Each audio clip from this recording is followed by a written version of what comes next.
Баршаңызға қайырлы күн, құрметті оқырман, каналыма қош келдіңіздер. Бүгін сіздерге қыстық салат оңай жасалатын әрі құрамы қарапайым ғана заттардан осылай қою болып шығатын тәбет ашарлықтай лечо салатын рецептімен бөлісемін. Видеоның соңына дейін қараңыздар. Алдымен қызанақтарды жуып тазалап, өзіміздің ыңғайымызға қарай кесіп аламыз. Ет тартқыштан болмаса блендермен ezеміз. Қызанақтарды сулы емес, етті түрін таңдасаңыздар, сонда салатымыз қою, әдемі болып шығатын болады. Осылай барлығын тартып аламыз. Кейін бізге сәбіз қажет болады. Сәбіздерді де жуып тазалап, корей салатына арналған осындай өткізгіштен өткізіп, теркадан яғни өткізіп, барлығын дайындап аламыз. Кейін болгар бұрышы қажет болады.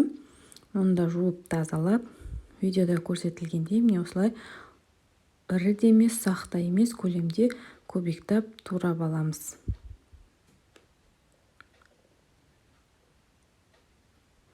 Чеснокты да ұсақтап тураймыз, болмаса қысқыштан да өткізіп алсаңыздар болады.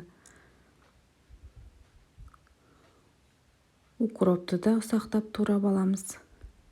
Енді укропты қалауларыңызға қарай қоссаңыздар болады. Басқа да көк осы шөптерді қосуға болады. Енді барлығын дайындап аламыз да салатты жасауға кірісеміз. Үлкенде ыдысымызға май құйып,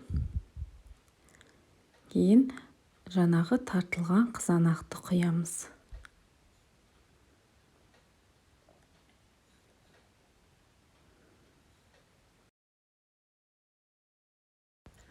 Жақсылап араластырып, оттың астын қосамыз.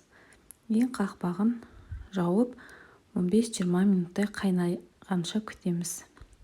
Қайнағаннан кейін жаңағы сәбіздерді саламыз.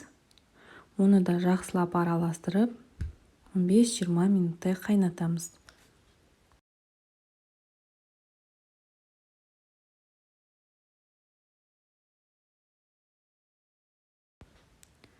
Міне сәбізіміз де қайнады. Енді болгар бұрышын саламыз. Оны да жақсылап араластырамыз. Содан соң татымына қарай тұз, қантты да бірге қосып жақсылап араластырамыз.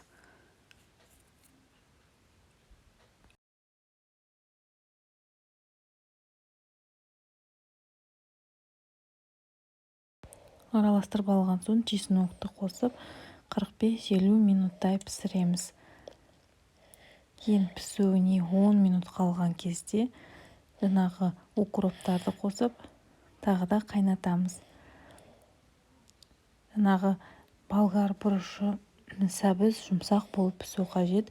Егер де қытырлақ болып тұрса, онда салаттарымыз атылып кетуі мүмкін. Сондықтан жақсылап пісіру қажет. Енді салат дайын болғанша банкаларды дайындаймыз.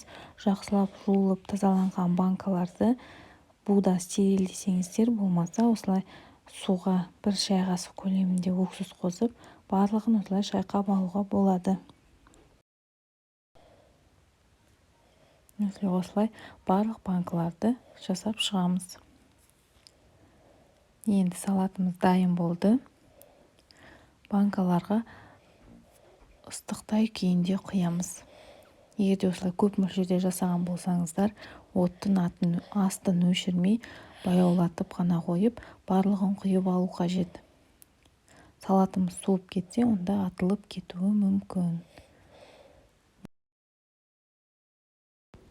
Міне осылай барлығын жақсылап араластыра отыра, банкілерге құйып, қақпағын жақсылап жабамыз.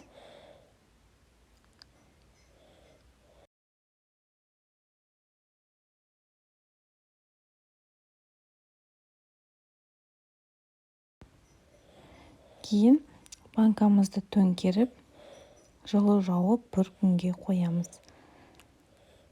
Осы салатты жасап көріңіздер, жасалу жолы да өте оңай. Дәмі де керемет болып шығады. сіздермен болған Салтанат. Видеоңызға лайк басып, комментарий жазып, каналыма тіркеліп қоюды ұмытпаңыздар. Келесі видеода кездескенше.